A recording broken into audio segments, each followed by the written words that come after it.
रामकृष्ण हरी. सार्थ श्री ज्ञानेश्वरी अध्याय 3 ओवी क्रमांक 53 ते 62. जव प्रकृतीचे अधिष्ठान तव सांडी मांडी हे अज्ञान, जे चेष्टा ते गुणाधीन आपैसी असे. देखे विहित कर्म जे तुले, ते सगळे जरी ओसंडिले, तरी स्वभाव काय निमाले इंद्रियाचे. सांगे श्रवणी ऐकावे ठेले, की नेत्रीचे तेज गेले. हे नासा रंध्र बुजाले परिमळून घे, ना तरी प्राणापान गती. की निर्विकल्प जाहली मती, की सुधा तृषादी आरती खुंटलिया.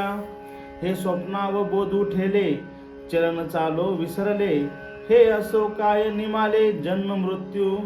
हे न ठकेची जरी काही, तरी सांडिले ते काही. म्हणून कर्म त्यागू नाही प्रकृती म्हणता. कर्म पराधीनपणे निपजत असे प्रकृती गणे. यरी धरी मोकळी अंतकरणे वाहिजे वाया.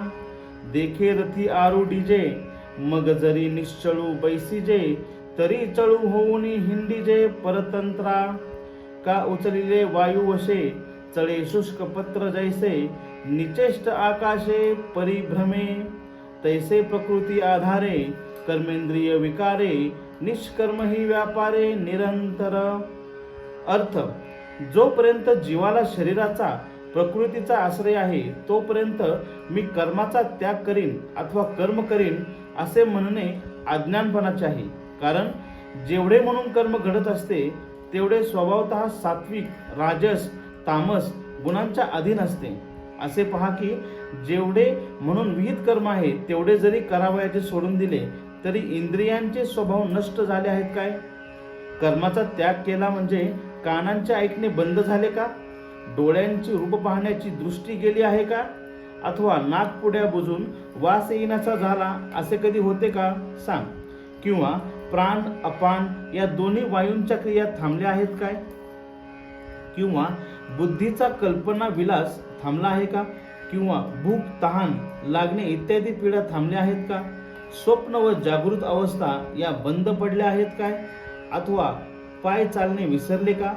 हे सर्व असू देत, जन्म मरण तरी संपले आहे का? हे जर काहीच बंद पडत नाही, तर मग कर्मत्याग कसला? म्हणून प्रकृतीच्या अधीन असलेल्या पुरुषाला कर्मत्याग करता येत नाही.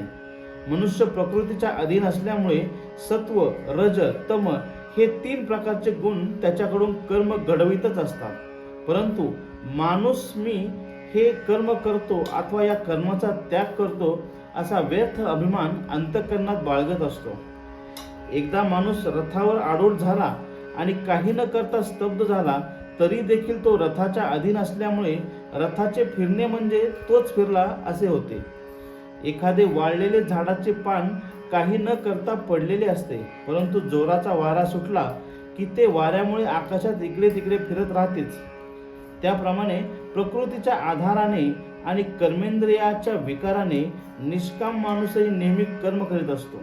रामकृष्ण हरी.